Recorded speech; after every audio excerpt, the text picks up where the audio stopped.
Agora, meio-dia e 31 de sexta-feira. Sexta-feira é dia em que a gente encerra a semana com um comentário especial de Paulo Martins. Olá, boa tarde, Paulo.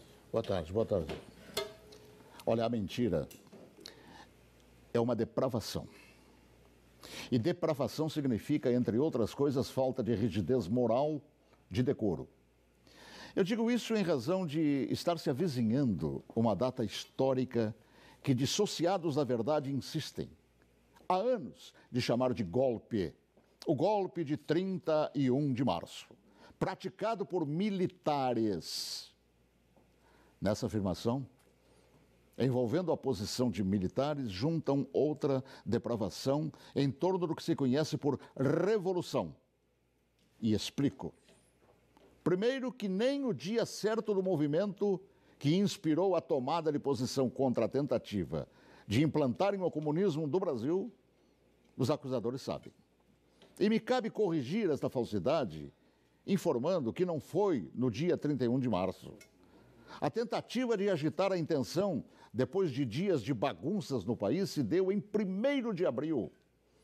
No dia 31 de março, num planejamento de agitação, João Goulart e Leonel Brizola deixaram Brasília e se dirigiram para Porto Alegre, iniciando a tentativa de golpe de esquerda. No dia seguinte, 1º de abril, agitação que deram o nome de Campanha da Legalidade, segundo o movimento de resistência que os incipientes de hoje não sabem, ou se sabem, mentem. E teve como líderes não os militares. Não os militares, que ao longo dos anos são atingidos por espetadas de baixaria.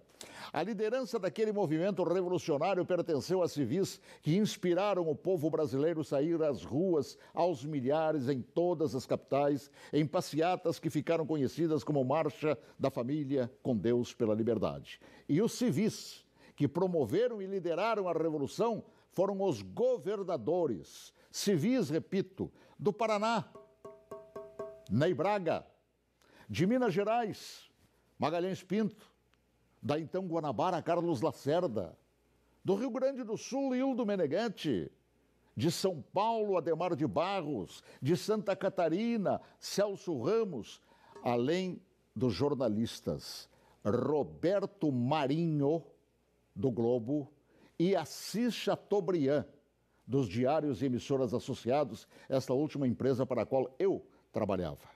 Os militares, diante da pressão desses líderes governamentais e pressão do povo nas ruas, é que, depois de Goulart e Brizola abandonarem tudo e fugirem para o Uruguai, é que, após um breve período de governo de Ranieri Mazzilli, o vice que foi empossado pelo Congresso, é que assumiram o comando da nação por ter o mesmo Congresso decretado vago o cargo de presidente. Ninguém tirou João Goulart de lá. Ele é que fugiu. Eu ouvi fugir. Assim, é um depravado.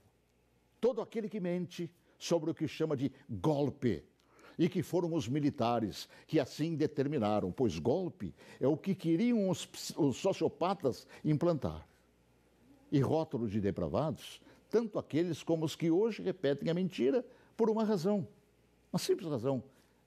Era eu, o locutor, que foi obrigado a entrar na marra no estúdio da Rádio Farroupilha naquele 1º de abril, conduzido por Goulart e por Brizola. Eu fui sequestrado e testemunha ocular da história, talvez, quem sabe, a última no Brasil, e ali ficado na cadeia de rádio chamada Cadeia da Legalidade. Eu fui nomeado oficialmente por Goulart e Brizola, lendo ofícios redigidos e patrulhados por um bando de agitadores.